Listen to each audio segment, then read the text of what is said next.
Selamat pagi Bapak Ibu, guru, dewan juri, dan para orang tua serta anak-anakku sekalian.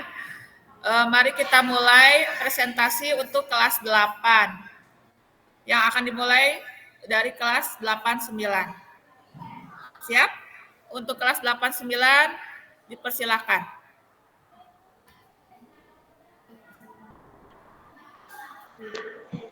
Oke. Bismillahirrahmanirrahim. Assalamualaikum warahmatullahi wabarakatuh.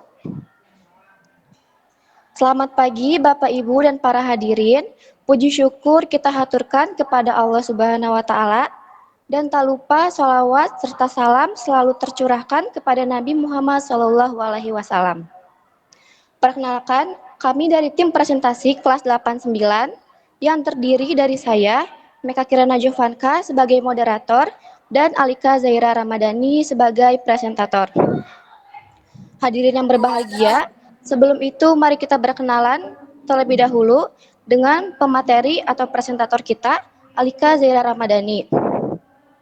Alika aktif dalam organisasi OSIS dan saat ini ia menjabat sebagai Ketua OSIS SMP Negeri 3 Bandung, masa jabat 2024-2025.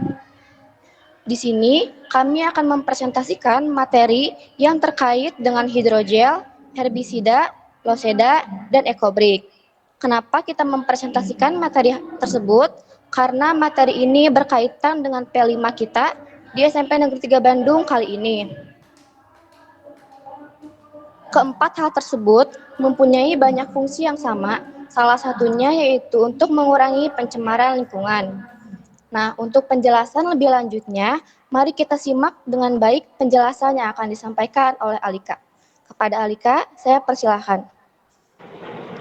Baik, terima kasih kepada Meka yang sudah menjelaskan. Oke, mari kita mulai presentasi proyek penguatan profil pelajar Pancasila dengan judul Rekayasa dan Teknologi. Nah, tema yang diambil pada kali ini yaitu Selamatkan Lingkungan, Rawat Alam dengan Sistem Integrasi. Baik, materi yang akan saya sampaikan pada presentasi di pagi hari ini yaitu mengenai ekobrik, hidrogel, herbisida, loseda, ekoenzim, dampak positif pengelolaan limbah, dan peran teknologi dalam pendidikan lingkungan. Oke, sebelum saya memulai materinya, izinkan saya menjelaskan apa sih itu rekayasa teknologi. Rekayasa teknologi adalah penerapan ilmu pengetahuan dan teknologi untuk merancang, membangun, dan memelihara berbagai sistem atau produk. Proses ini menggabungkan prinsip teknik dan sains dengan tujuan memudahkan pekerjaan manusia. Nah, sekarang kita mulai ke materi yang pertama, yaitu materi mengenai ekobrik. Ekobrik adalah botol plastik yang diisi padat dengan sampah non-biodegradable untuk membuat bahan bangunan ramah lingkungan. Nah, cara membuat ekobrik ini sangat simpel. Yang pertama, kita menggunting-gunting plastik dan memasukkannya ke dalam botol sampai padat. Lalu yang kedua di sini ada hidrogel.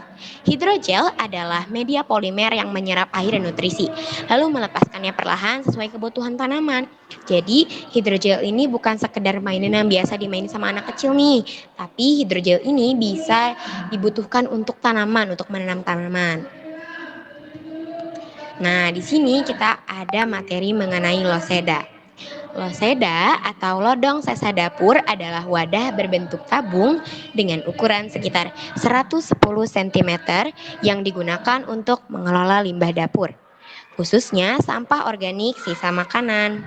Nah, loseda ini kalau semisal kita kan bakal makanan dari rumah dan misalnya ada sisa telur atau sisa sayur, nah nggak mungkin dong kita satuin sama sampah-sampah yang lain, maka dari itu kita taruh sisa sampah organiknya ke loseda. Nah, selanjutnya di sini ada herbisida. Herbisida adalah bahan pengendali gulma yang dibuat dari bahan alami seperti cuka, garam, atau ekstrak tumbuhan sehingga lebih ramah lingkungan dibandingkan herbisida kimia sintetis.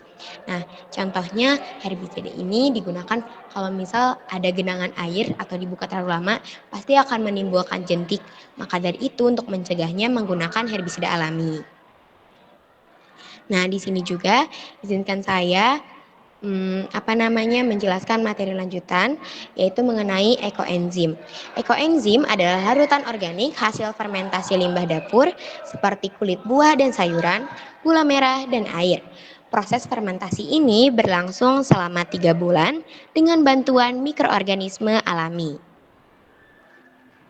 Nah, pada kegiatan di hari-hari sebelumnya pasti akan menimbulkan dampak positif. Izinkan saya menjelaskan dampak positif dari pengelolaan limbah.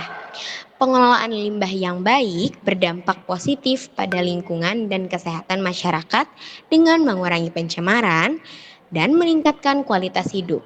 Sistem pengelolaan limbah yang efektif menciptakan lingkungan yang lebih bersih dan sehat, serta mengurangi risiko penyakit akibat limbah yang tidak terkelola dengan baik. Nah, di sini ada 4 poin utama dari dampak positif pengelolaan limbah. Yang pertama, mendorong kesadaran bersama. Yang kedua, meningkatkan kesehatan masyarakat. Yang ketiga, mengurangi pencemaran lingkungan. Dan yang keempat, menghemat sumber daya. Oke, selanjutnya di sini ada peran teknologi dalam pendidikan lingkungan.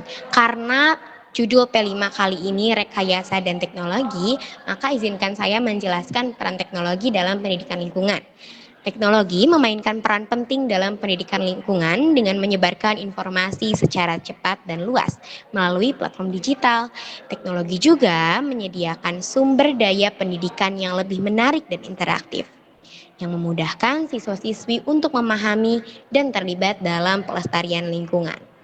Nah, di sini ada 4 poin utama dari peran teknologi dalam pendidikan lingkungan. Yang pertama, meningkatkan akses informasi. Yang kedua, mendorong kolaborasi global. Yang ketiga, memfasilitasi pembelajaran yang aktif.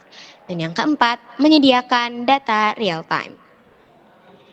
Nah, di sini ada kesimpulan mengenai materi-materi yang sudah saya sampaikan. Teknologi berperan besar dalam pengelolaan limbah. Dalam pendidikan, teknologi meningkatkan kesadaran lingkungan melalui sistem. Pendekatan ini selaras dengan pelestarian lingkungan dan membangun berkelanjutan. Terima kasih. Terima kasih kepada Alika yang sudah menyampaikan penjelasan lebih lanjut terkait materi. Nah, sekarang kita sudah tahu bagaimana definisi lebih lanjut tentang hidrogel, herbisida, loseda, dan ekobrik.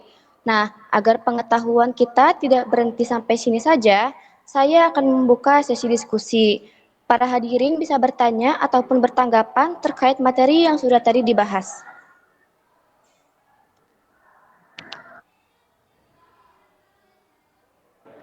Baik, pada Bapak Ibu ataupun hadirin sekalian, boleh bertanya atau berbagi pendapat dengan saya.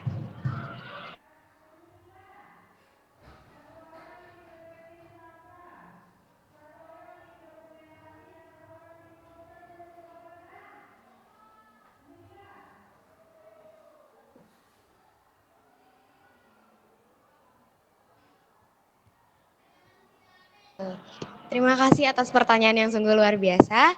Izinkan saya menjawab, kegunaan ekobrik dalam keseharian itu bisa dibuat sebagai dinding ataupun itu kursi. Tapi dengan cara kita tuh mengumpulkan atau membuat ekobrik dengan cukup banyak supaya dapat dibuat bahan-bahan atau dibuat kreasi yang menarik.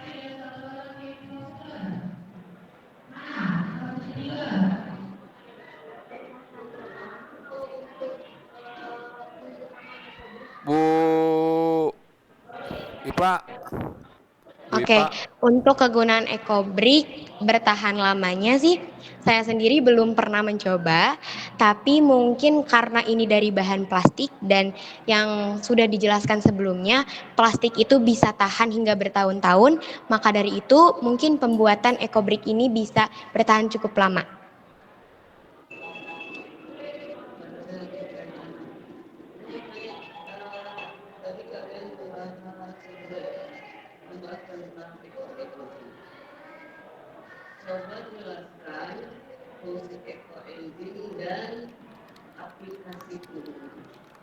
Fungsi ekoenzim.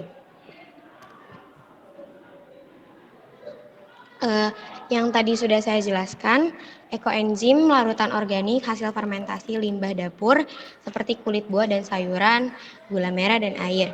Proses fermentasi ini berlangsung selama 3 bulan dengan bantuan mikroorganisme alami.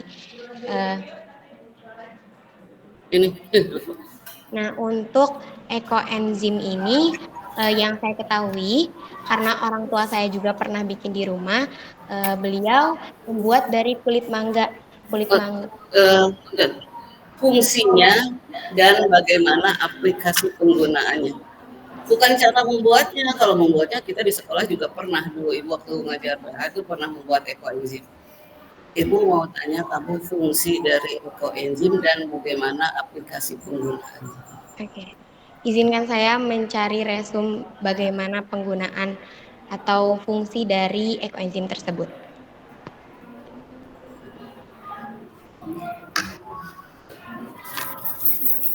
Terus mencari dulu.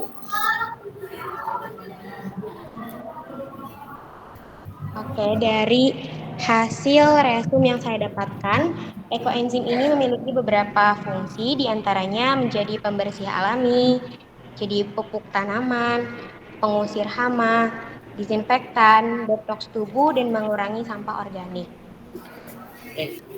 Cukup. Berarti kamu harus mencari saat kamu membuat presentasi seperti ini, harusnya kamu sudah tahu bahwa ini akan mengarah kemana. Harus siap dengan pertanyaannya, bukan harus mencari dulu. Kamu harus sudah siap, harusnya. Kamu menyajikan bahan presentasi berarti harus siap dengan berbagai pertanyaan. Ini kalau ada ekonomi seperti ini harus kemana? Itu ya. Oke, terima kasih atas kritik dan sarannya. Saya harap ini menjadi pelajaran bagi saya dan teman saya. Terima kasih atas semuanya yang sudah berkenan untuk mendengarkan presentasi saya. Baik, demikian hasil diskusi dan hasil presentasi dari kami. Kami dari tim presentasi kelas 89 pamit undur diri. Sebelumnya terima kasih atas perhatian hadirin semua dan mohon maaf jika ada kesalahan dalam perkataan maupun perbuatan dalam presentasi hari ini. Kami pamit undur diri. Wabillahi taufiq wal hidayah. Wassalamualaikum warahmatullahi wabarakatuh. Waalaikumsalam warahmatullahi wabarakatuh. Presentasi yang sangat menarik ya. Terima kasih untuk kelas 89. Kalau bisa meninggalkan Mas. Bagus ya presentasinya. Dan untuk selanjutnya yang akan tampil adalah kelas 84. Untuk kelas 84, waktu dan tempat kami persilakan.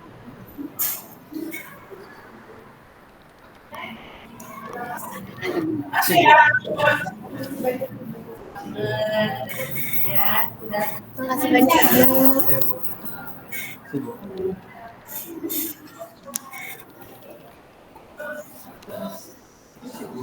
Bagus. Bagus, cuma dia ininya melebar tapi nggak menguasai. Kalau mau ditampilkan kan harusnya dikuasai.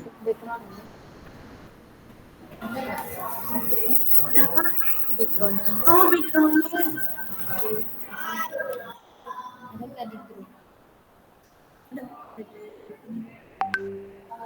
Kemarin kan dia ekoenzim menampilkan supaya cari ekoenzim itu apa, fungsinya apa.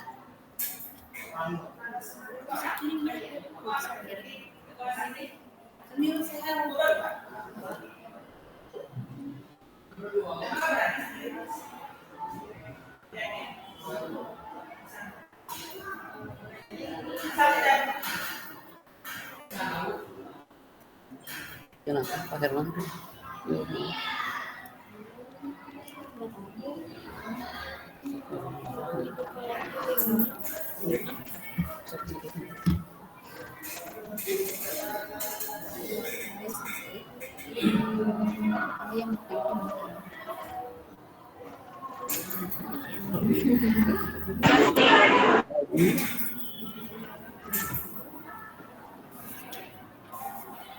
Kemudian dipenyelenggaraan yang bikin soal kan dia.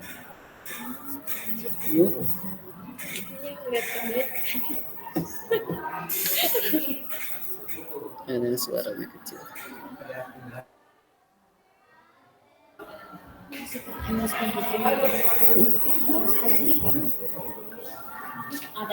Ada. udah dikirim. Ini teh pada dibantu semua. Hei, kendali teknis.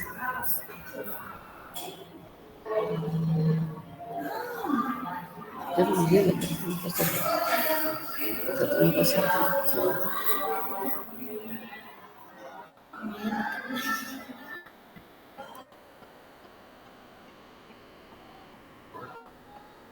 saya kasih wordnya aja besok.